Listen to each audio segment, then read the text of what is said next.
Hello and welcome back to my channel. It's Terry and welcome back to another episode of Orchid A. And welcome back to a dirty greenhouse, but it's in progress. First of all, welcome back to my channel. It's Terry. If I haven't said that, no, I just did, but I wanted to say it again. First of all, I wanted to welcome my new subscribers and everyone that's watching again. First thing that I wanted to mention was someone asked me about my space and what it was. Here is a door which is facing the east. This is the west side, and that's facing, there's another door down there, and these are all sliding windows. Well, not all of them, but there are sliding windows that have screen behind them that I can open. My roof does not open. I had hoped that it would, but it didn't. But it's basically just a sunroom, and then I had a contractor come in, and then he put in some vents. There's a vent here, and then there's another vent down there, which is temperature controlled to come on when it's above 90. Then there's a ceiling fan there, and there's this one here, which went out. As far as artificial lights, I do run my lights all winter, of course, and then I run them off and on through the summer. I do on some dull days, but I tend to mimic the sun. So, if the sun sets at 9, then I'll come out and turn the lights off at 9. Not all of them are on a timer. Some of them are, but not all of them. And I have replaced all of my fluorescents except for this one with LEDs. So, and I have noticed the difference. I don't know if it's the LED or if it's me really paying attention to the pH and using CalMag. That's one of the problems. You really, when you're doing different things and changing things, you don't know what really is making a positive result. It could be the combination of all of them. It could just be one of them. There's no way to single one out except just to continue doing the same regime that you're doing. And that's what I'm doing. So anyway, I wanted to address those questions, and also I have various humidifiers, and I have a heater there. The main one that I use is down there, and I have another heater that's up there. I have so many plants that these two heaters generally end up being covered up. This one especially, because I use this rack to house my big Cattleyas up there so they can get the light. Plus they get the heat sort of that's filtered, plus the heat that rises in the wintertime and full on sun. But yeah, and there's a couple humidifiers down here that you really can't see, but there are these pedestals right here, and then there's another one that's down there. So, and plus there's little fans all over that are pointing in certain areas to keep things cool. And as far as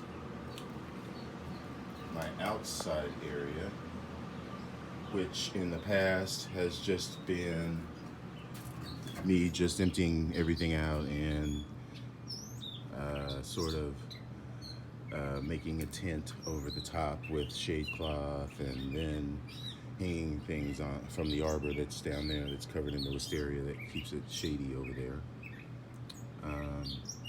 But this year I decided to, I liked Maria Young. Shout out to Orchid Adventures and her setup outside, which is so fabulous.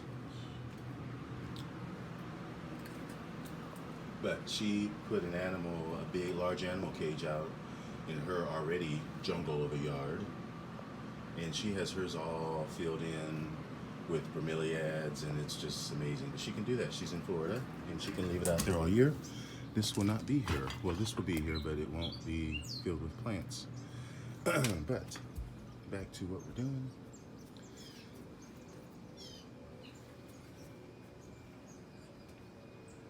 I just wanted to show you this orchid because I'm kind of proud of it. Kind of lucked out. I used to have two of these that were getting to the point where I knew that they were going to bloom because they both had multiple leaves and were pretty big. This is an Epidendrum Parkinsonianum. This again was on my very first wish list of orchids when I first became interested before I placed my first order. Unfortunately, over the winter, when I had my dilemma, I lost both of my plants of this species. And so anyway, I had to get another one pretty soon, pretty quickly. And I did get one, and luckily, it's started producing new growths. There's a new growth. There's a new growth. And these are all new growths that have started since the spring. This plant is from Mexico to Panama. As you can see, it is the pendant plant. These are the leaves that can get considerably large, and with the small pseudobulb down here, and the flowers emerge from the sheaths inside of the leaf axil. I guess that's what we call an axil. Flowers are white. Well, maybe they're a little chartreuse with white lip, maybe a little yellow in the lip, maybe it's just pure white. But this species has been reclassified as cold stylus. I've never bloomed this. I'll probably quit orchids once I bloom this, because this is like, besides that dimorph orchis, this is probably it right here. The holy grail for me. Plus it's fragrant, long-lasting, big fleshy white flowers. In nature it says it blooms spring and summer, but I usually see it in the shows blooming, which is, I would say that's winter time. In February it's still cold out, so that's usually when I see it in bloom, at the shows, the spring shows. So, but yeah, it has a really nice root system. I've grown this many ways. Well, not many ways. I've grown it potted up and in a basket. Both of those really didn't do so well. I've just found that it really prefers to be mounted with very little moss, although it does like to be watered every day. Even in the wintertime, maybe not every day, but every other day. But definitely misted the roots that are exposed. So, as a matter of fact, while I'm here, yeah, my buckets are full. But anyway, yeah, it's a very nice species to have, very popular. So, if you enjoyed that video, please press the like button and subscribe to my channel.